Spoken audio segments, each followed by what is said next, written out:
All right, welcome to the Unapologetic Chauvinist. This is Justice, your host. Originally, I wasn't going to do a video on this just because I didn't find it necessary. But I'm having a problem with people not getting the story right, not actually addressing the real issues. So I'm calling this video Victim Mentality and White Guilt, because those are the two central pillars of this issue, why this has even become a national issue. And honestly, it's not really a national issue if there wasn't victim mentality and white guilt. So I want to deal with those things. First, let's just take a second and define the terms, right? I want to start with victim mentality. What does that mean? That means to hold on to the mind frame and the thought pattern that you're a victim in every situation. Unfortunately, black people in America, which I am one, according to most people, I really just like to refer to myself as an American, but black people in America are constantly bombarded by thoughts of supposed racism and inequality at every turn. And so we maintain what is called victim mentality. We see racism, we see an attack of some sort, of some kind, because of our skin color, even when it doesn't actually exist. Now, I'm not saying that to say there aren't racist events that take place in America. There are racist events that happen in America from both sides, and some will argue that black people can't be racist because we don't have the institutional power and all of these silly little working definitions of racism. You can throw that stuff down the toilet and flush it. Because at its bare base and at its roots, racism is treating other people differently because they look different from you. Okay, because their skin color is different than yours. That's racism. Trying to complicate it so you can justify your disdain for another group of people who don't look like you by using different terms and definitions does not change what racism actually is in its purest definition. Okay, but black people have to come out of the victim mentality. You are not constantly bombarded with racism. It's false. And if you want to accept that line of thinking, of course, you're going to turn off the video right away, because what I'm doing is challenging your way of thinking right now. Everything is not a racist event.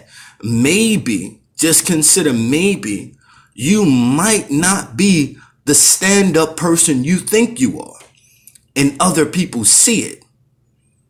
And some of those people who see it may not be your color.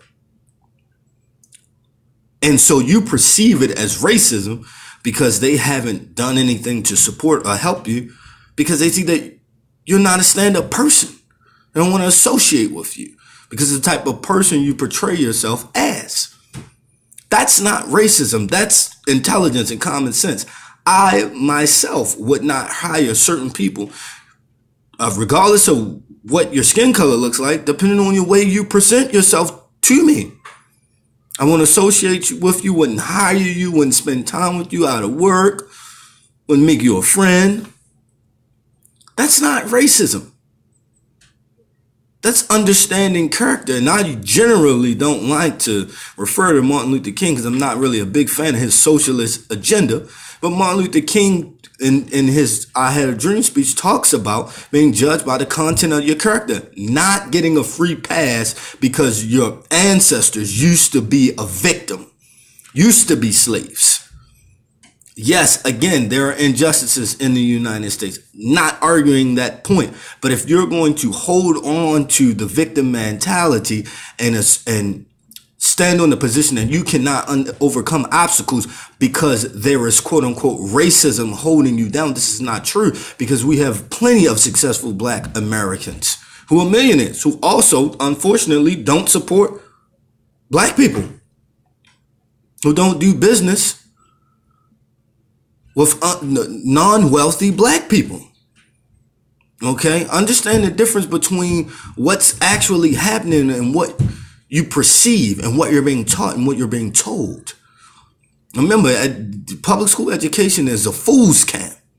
You're not being taught what real racism is. You're not being taught what perseverance is. You're not being taught how to overcome obstacles and oppositions of individuals, whether they look like you or don't. Because that's not what the public education system is for. To train you to be a worker or isolate you from this society because you can't follow general rules and fall in line. So the question is, how, again, does this apply to the Jussie Smollett situation? Well, the victim mentality applies to the Jussie Smollett situation is because people identify as a victim and they saw this man as a victim. Too many minority groups identify as victims of quote unquote racism. So that allowed this story to be perpetuated nationally, and ignoring all the anomalies in his stories that didn't make sense. Being outside early in the morning, you're rich, to go get a Subway sandwich. You're wealthy. This doesn't make sense. It doesn't add. You have no entourage. You couldn't send someone for a Subway sandwich. Do you even actually eat Subway sandwiches? These are the types of things that came to my mind weeks ago. And when a colleague of mine asked me what I thought about the story weeks ago, before the mainstream media even figured it out, and this is the thing about alternative media, and I'm not alternative media, by the way. If you look at the category for my videos, it says education. I want to inform you. That's what I'm here doing. I'm not media. I'm an educator. That's what I've been doing for the last 10 years, teaching, actually. The point is that those anomalies just raised red flags to me. And when a colleague asked me about it, I said, man, the story doesn't sound right. It's garbage. I don't believe it. I don't believe it at all. But let me get into this interview that everyone's using but not addressing the real issues. There are some folks who are, and I appreciate them, but we need more voices telling the truth. The real issue is the victim mentality and white guilt. I'm going to touch on white guilt in a minute, but I want to go through some of the video. But again, how does this apply to the Jussie Smollett situation? Minority groups, black people, Hispanics, and others, I want to identify with being a victim. Their mind frame, their mindset sees victimization in every turn, every obstacle they face. It's because of what color they are. It's not true. It might just be because of the type of person you are and your character. And some people don't like who you present yourself to be. And it's not racist for a white person to not like your character. That's not racist. That just means you need to work on your character. But again, let's get into this. I'm Robin Roberts in New York. Musician and actor Jussie Smollet sat down with me for his first interview since that night in Chicago. Smollet told me how he's doing now and responds to those who doubt his account. I'm pissed off. What is it that has you so angry? Is it the attackers? It's the attackers, but it's also the attacks. It's like, at first it was a thing of like, listen, if I tell the truth, then that's it, because it's the truth. And listen to that garbage. 33 seconds into the interview, and I'm sure the interview was longer than this, the original, and they cut it down for mainstream consumption.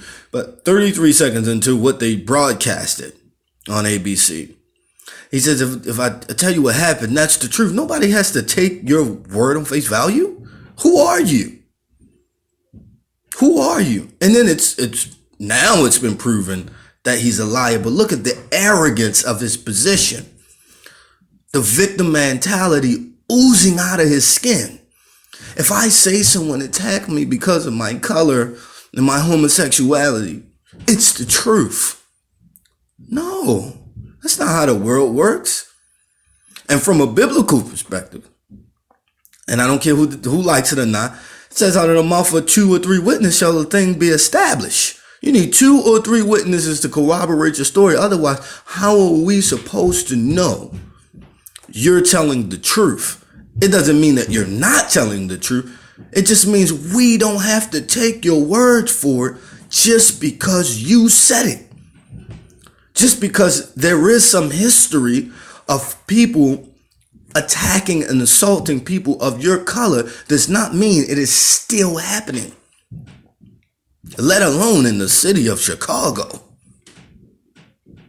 on a cold night in the wee hours of the morning on the way to a Subway shop.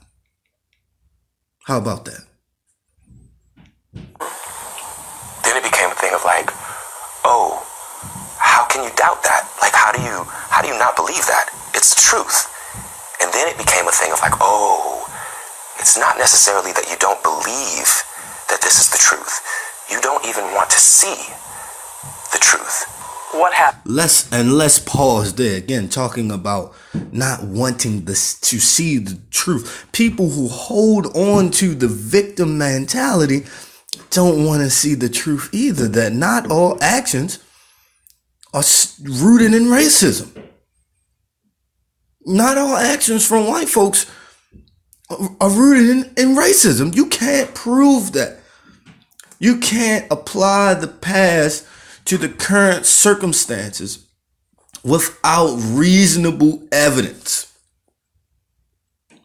And even as he goes on in this interview and says he couldn't really see the people, they had face masks on, it's normal this time of year in Chicago because of weather conditions.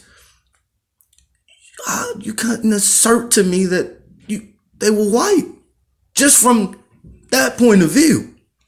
You have a ski mask on, hoods of some kind, and all you can see is the eyes. So how insane would you have to be to just agree with his assertions on face value, understanding the whole context of what he's saying? But again, this comes from the victim mentality. People wanting to associate with the victim, want to feel like a victim, want to overcome a supposed oppressor. And there's real oppression in this nation from individuals who have actual power and wealth. But it's not a race issue. But that's a topic for another video. I'm not even going to touch that. Let's keep going. Happened that night, Jussie? When I landed in Chicago, and Frank Gatson, who's like my uncle, and he's also my creative director, and he picked me up. And then we got back to the apartment. There was no food. And so I went out to Walgreens thinking that they were 24 hours and to have a smoke. Walgreens was closed. So I called him up and I said, hey, I'm going to run to Subway, which is across the street. Let me stop here. Just look at this, man. He's wearing a rainbow pen. He's pulling on the heartstrings. It's just ridiculous with this victimization, this victim culture that minority groups are forced to accept or convinced to associate with. It's a shame. It's a shame. Come out of this system. And speaking of that real briefly, I just want to shout out Mason Weaver, who's a black conservative. He does associate with the Republican Party. That's his choice. But he has a book called It's Okay to Leave the Plantation. Check him out on YouTube. Mason Weaver. Check him out. Okay? Get off the Democratic plantation. Okay? And that doesn't mean jump on to the Republican plantation, but it means start thinking for yourself. You don't have to be a victim to your dying day. You can be an achiever and overcomer. But I don't want to rant. Let's keep going. And I'm going to get a salad. Do you want anything? I went to the Subway and got the order. During that time, I texted my manager thinking that he was still in Australia because he was on an Australian tour with one of his other clients. I said, yo, call me when you can. He called me immediately. And while he was on the phone, I heard, as I was crossing the intersection, I heard Empire. And I don't answer to Empire. My name ain't Empire. Right, he doesn't answer to Empire. Here's the other thing. Again, he goes on to say, the two individuals wearing ski masks. He doesn't answer to Empire. They weren't, so this shouldn't have bothered him. Now, they supposedly used the racial slur, but they're in ski masks. You don't know what they look like. You don't know what they look like. And I guess by the words that you say they said versus the racial slurs, you just assumed that they were white. And that caused you to turn around instead of thinking, maybe if this story was true, he could have just said, well, maybe I'm just going to avoid this situation. But again, the elements of the story did not add up. I've been teaching math for a long time, and I know that 1 + 1 is not 4. Okay? And I didn't answer. I kept walking, and then I heard Empire. So I turned around and I said, did you just say to me? How did I see? Right, because, racist white folks watch Empire. I'm black. I don't even watch Empire. I don't like the negative culture it portrays. I don't like what it tries to get black people to associate with. I'm not interested in it. Never watched an episode. Could care less. And you're going to tell me that some racist white guy is watching Empire and can pick you out. I didn't even know who Jussie Smollet was until this mess happened. No clue. And I'm what you would call black. And yet people fell for this mess, hook, line, and sinker. It's ridiculous. Victim mentality. The attacker, masked, and he said, this MAGA country punches me right in the face. So I punched his ass back. And then we started tussling. It was very icy. And we ended up tussling by the stairs. Fighting. There was a second person this involved MAGA country. who was kicking me in my I just back. can't believe someone would say that in And, Chicago. Then it just stopped. And they ran off. And I saw where they ran. Maybe in and the phone suburbs. was in my pocket, but it had I doubt fallen that out, too, but and it was sitting there. he would have got away and my with this manager was still on the phone. argument a little better. So I picked up the phone and I said, Brandon, and he's like, what's going on? And I said, I was just jumped. And then I looked down and I see that there's a rope around my neck, which I hadn't. You hadn't noticed it before? No, You didn't because see? it was so fast. Must have been a really small rope. Just think about it. Let me pause that. Just think about it. Must have been a really small rope for you not to notice someone put a rope around your neck. Let's just think about that. It was so fast I didn't notice that they put a rope around my neck. Now I don't know what you know about nooses, if you have any understanding of nooses. Nooses aren't small. You're going to notice a noose. Yeah, you're going to notice a noose. Now, because the way he's describing it, you're going to say that these folks had this noose would have been pre-tied. In which case, you would have saw the noose from the beginning. From the beginning. Because where do you hide a big rope in your pocket? All right. Again, inconsistencies in the story. This is stuff people could have pulled out before he gave this particular interview. Just listening to this, just listen to the story. But this interview just makes a story crumble. Like a house built on sand, as the Bible says. Can't stand. The foundation of the story is awful. Garbage. Felt like minutes, but it probably was like 30 seconds, honestly. I can't tell you honestly. I noticed the rope around my neck and I started screaming. And I said, there's a rope around my neck. Did you get any kind of description of the attack? I gave a body description and because I saw this, right here or whatever, but I didn't see, I can't tell you what color their eyes were. I can't tell you, and I did not see anything except the second person I saw running away. And the first person, I saw his stature. So just think about it. Based on this interview, one of them could have been white, one could have been black. Based on this interview, two of them could have been Hispanic.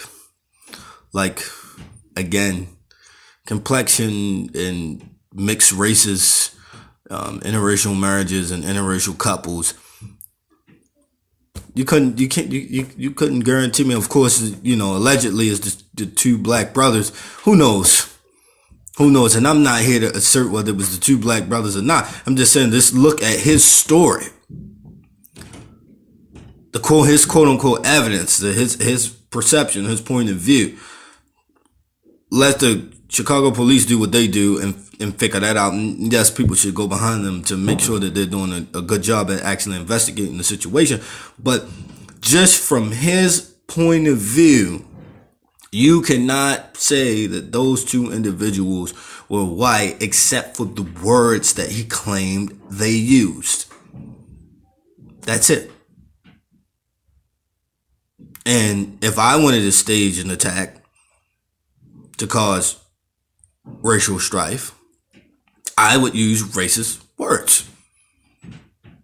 No matter what I look like, but if I want to make a situation seem racist in nature and tone, I would use racist language, quote unquote. But of course, this raises an issue about the use of the N-word in the black community in the first place.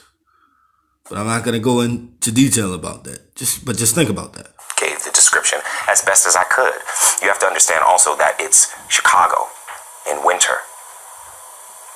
Right. People can wear ski masks and nobody's going to question that. That's right. So what did they look like? Police have gone through a lot of video and they were able to capture an image to your story, of two people of interest. Have you seen that image and do you believe that they could possibly be the attacker? By the way, nothing about that image could tell you what those folks look like. Right? Again, allegedly, it's two African brothers, right? Allegedly. But just think about that. But before I go any further, and I'm thinking about ending this video because I'm doing this off the cuff, I want to talk about white guilt here. White guilt. What does that mean? White guilt is white folks feeling guilty for things that their ancestors have done and they have not done. And I want to get really adamant about that. That's white guilt. Being guilty for what white people did to black people in America hundreds of years ago, 100 years ago, 70 years ago. Okay? Again, because there were certain racist events that have happened from the beginning of this nation, before this was a nation, up until the civil rights movement.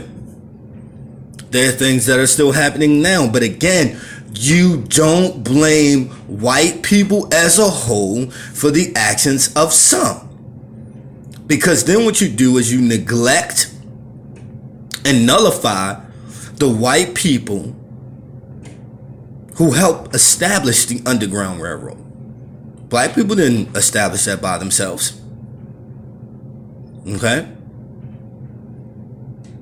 Black people didn't get to Canada without the help of white people who weren't interested in abusing other people or using them and treating them as less than human because their skin color was different.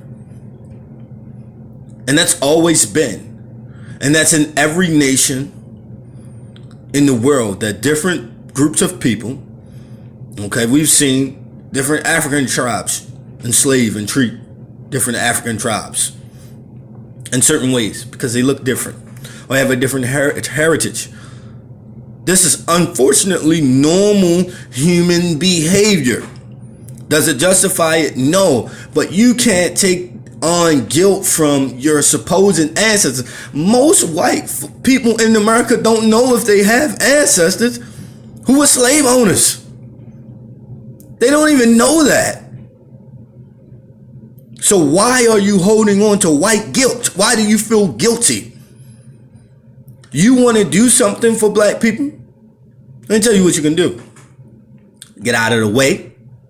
Stop encouraging the victim mentality in them. Let go of your leftist socialist ideologies, which don't help black people or white people or immigrants or any other group of people who are here or want to be here. Because it's not helpful. White guilt is not helpful. It's never been helpful.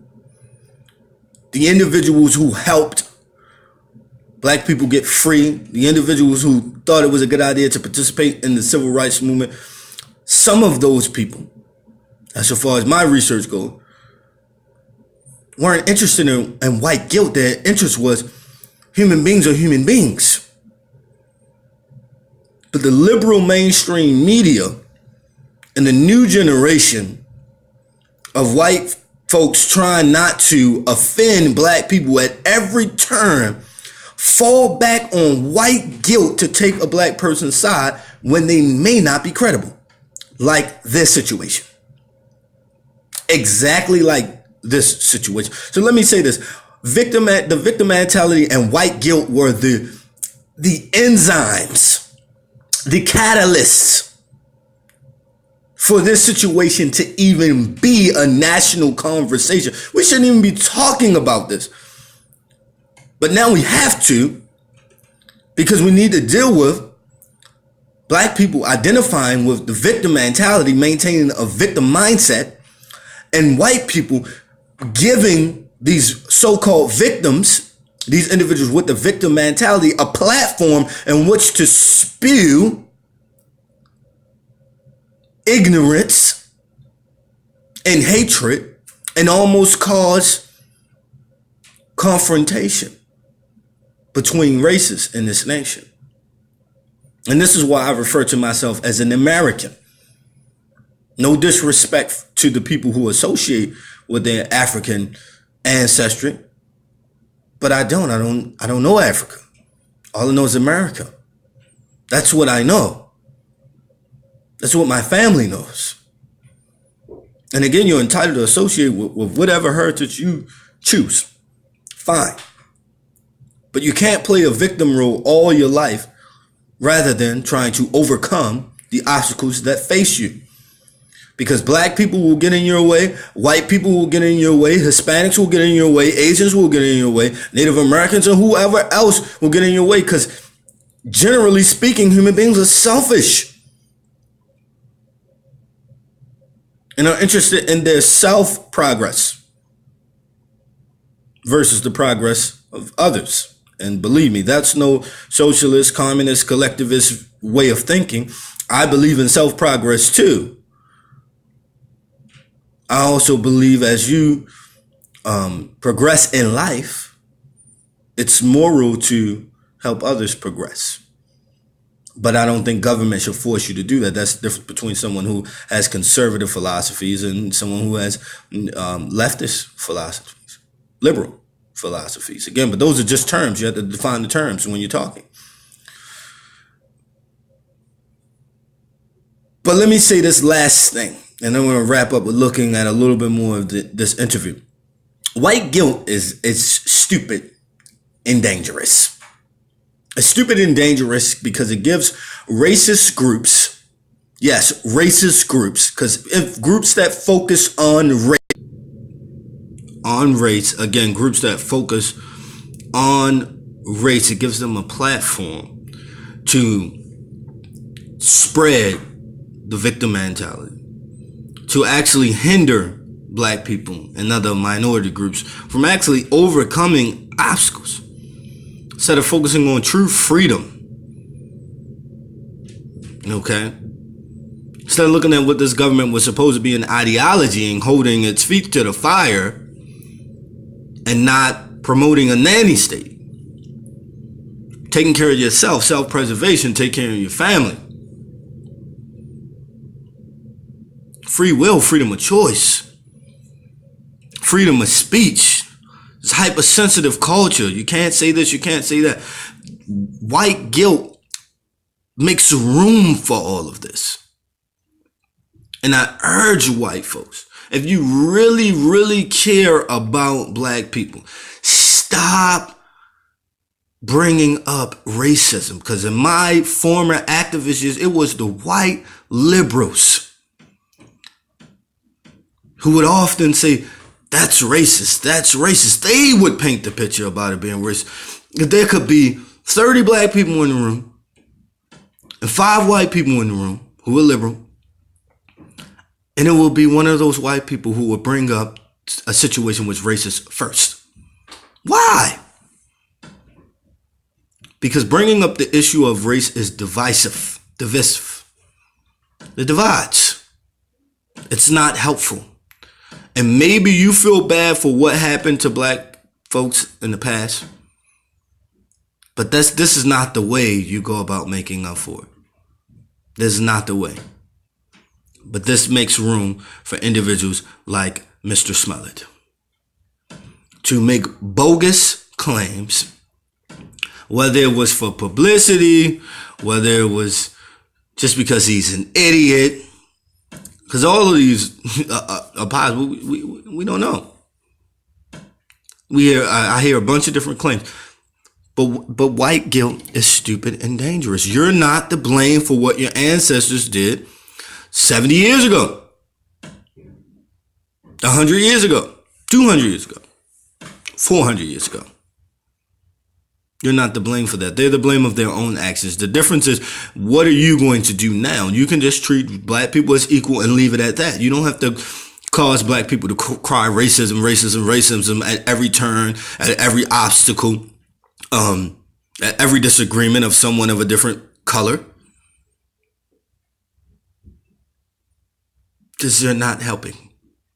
You're not helping at all. And I'm going to argue that some white liberals mean well, but it's still stupid and dangerous. And whether you mean well, like the saying goes, the road to hell was paved with good intentions. So you need to look at the results of your actions and question them and maybe change. You should change. Let me not say maybe. You should change. But let me give you a little bit more of this interview, and I'm going to close this video out. I do. What is it about their size, or why do you feel that they could possibly be? Because I was there. For me, when that was released, I was like, okay, we're getting somewhere. I don't have any doubt in my mind that that's them. Never did. Why did you hesitate to want to call the police? You know, there's a level of pride there. We live in a society. Now watch him play with the victim mentality and the guilt. Watch this. Watch what he says. Watch what he says about his sexual orientation. Excuse me, not sexual orientation. He said it was his sexual interest. Where, as a gay man, you were considered somehow to be weak, and I'm not weak. Where's that true? Weak. And we are, as a people, are not weak. So, I mean, I can accept that there was pride there. There's also privacy. And it calls homosexuals are their own people, as if they're not just human beings like us. Look what has happened. You know, look what has happened. So, I'm glad that Frank called the police. I'm glad that we reported it. During that time before they came, it took them about maybe half hour to come. And during that time, I was looking at myself, just like checking myself out. I saw the bruise on my neck. Look at these pictures. You know, like the little, the rope. Two big guys jumped him, and that's what he looks like. But I smelled bleach. I know the smell of bleach. And I saw on my sweatshirt, it had marks on it, like spots on it, when you have a bad bleach job. So then I was like, there's bleach on me too. So when the police came, I kept the clothes on. I kept the rope. So you had the rope on the entire time? I mean, it wasn't like wrapped around, but yeah, it was around because I wanted them to see. I wanted them to see what this was. I told them what happened, everything. I also asked them to turn their body cams off because they were trying to stay in the hallway. And I was like, please just come in. Like, I don't want a big scene with my neighbors and with like the second round of police officers. Why would you want them to turn the body cams off? I went down to where it happened. Again, just listen to this nonsense. I can't even stomach this again. You want them to turn the body cameras off? That's evidence for your case, sir. Evidence. But see, again, if you look at all the inconsistencies associated with this Jussie Smollet story, you find that it's utter nonsense, and people were so quick to jump on board because they hold on to a victim mentality, especially black people in America, and because of former racist acts that were prevalent in society. But that's not the society we have anymore, and that's a fact. We don't have separate bathrooms and separate water fountains, and can't sit on the front of the bus and that sort of thing. We don't have that anymore. We're not living in the same society. Is this society great? Probably not. But it's not the same. The black experience in America is not the same. Not at all. But again, he's pulling on your heartstrings. He's giving out inconsistencies, but because you as a black person perceive racism in every little white person's action, you identify and sympathize with this mess. And that's why this story was able to become national and white guilt. Also thinking that their peers, white people thinking that their peers, if you call them having separate peers, but white people thinking that other white people are racist. That's what propelled this into a national story. So again, before I start ranting and rambling and getting frustrated, I'll just end there. Use your head, people. Start thinking. If you're black, don't subscribe to the victim mentality. You can overcome any obstacle set in front of you. We've done it in the past. We have a whole history of that. And yet, you want handouts. You want a pat on the back. You want to be accepted. No. Take care of you and your family. Who cares who likes you? No one has to like you.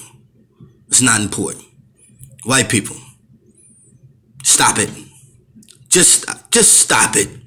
If you feel bad about the past, you're going to have to get over that. You had no control over the past. You have control over your actions now. Do something different. Treat people equally, regardless of what their skin color looks like. I don't want a favor from you because I'm black. I want a favor from you because you actually like me as a person. God bless and good day.